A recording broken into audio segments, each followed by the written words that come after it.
Today's guest is Stephen Roach. He's a prolific writer and a commentator on China's political, economic, and business issues.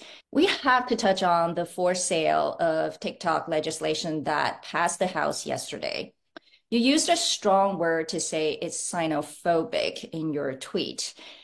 Is that how you would describe certain views of China today? Republicans and Democrats, conservatives and liberals, they're all dead set against China. And I use the word xenophobic because it's part of a long-standing fear-driven perception that anything that China does that has an impact on the United States should be viewed as a national security threat. I worry more about the growth prospects in the years beyond when China's facing severe demographic headwinds, major productivity issues, and ongoing problems in the property sector and local government finances. And it just gets harder and harder for China to frame policies to deal with these long-term structural issues. So I think the growth outlook in the years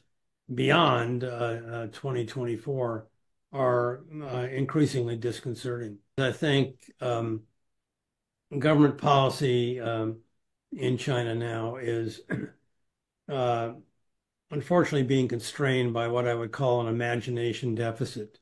More and more Chinese activity is being focused on low productivity state-owned enterprises Hmm. and high productivity growth sectors in the private economy, especially in the internet platform tech companies, have been constrained by regulatory intrusion. The both public and private sector mix is tilted toward weak productivity rather than the strong productivity that China needs. Your recent article in the Financial Times, which is entitled "It Pains Me to Say Hong Kong is Over," drew a lot of attention and reactions from people in Hong Kong.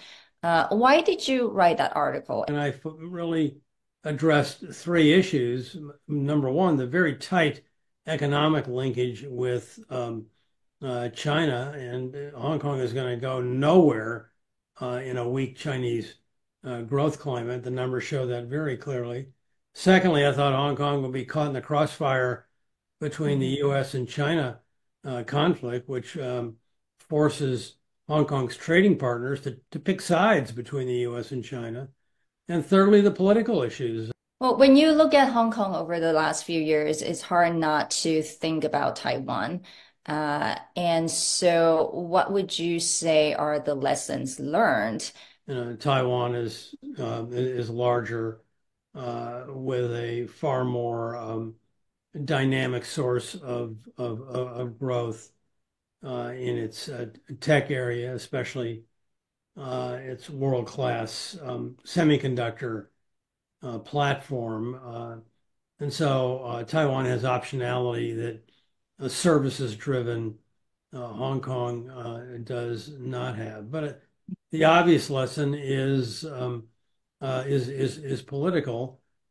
Beijing has made it very clear that if you want to talk about red lines, there are some obvious and important red lines uh, on with respect to Taiwan that uh, will prompt action.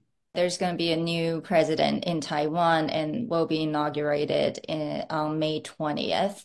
What would be your advice to him and his administration? Don't rock the boat. Just maintain the status quo. Do not become a stalking horse for uh, frictions with China or Taiwanese independence with broad global implications. We live in a very precarious, unstable world right now.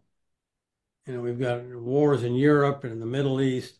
The last thing we need is an outbreak of conflict, accidental or not, in Asia.